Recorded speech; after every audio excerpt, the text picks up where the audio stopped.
Hidden Relics. Relics of the Ancients, Book 2. Written by M.G. Herron. Read for you by Keith McCarthy.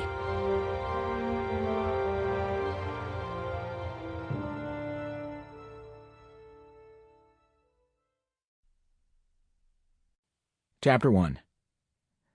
"My family and I are at your mercy, Mr. Chairman," said the frail man who bowed his head before the might of the colonization board.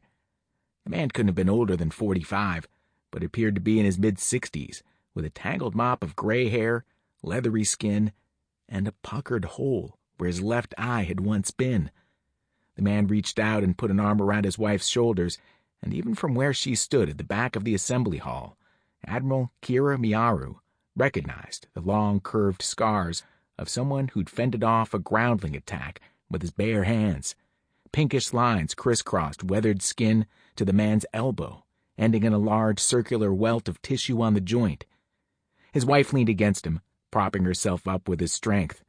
On his other side, a starved-looking young boy shuffled his feet, head bowed, and eyes cast down like some kind of abused creature.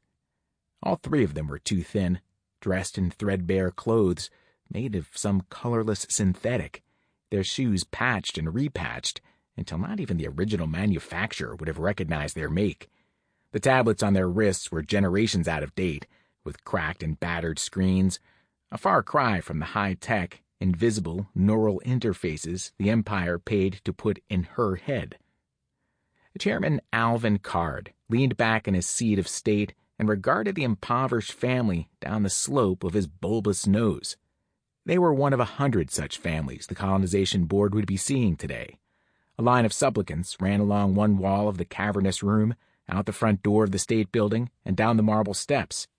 It had only been a few months since Kira had last seen Card, but in that time, the fringe of brown hair ringing his shining pate like a poor man's crown seemed to have receded further. He'd also put on an extra 10 pounds, and that was being generous.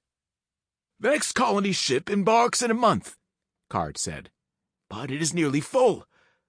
There are 2 cabins left in first class, however." The man's wife slumped visibly.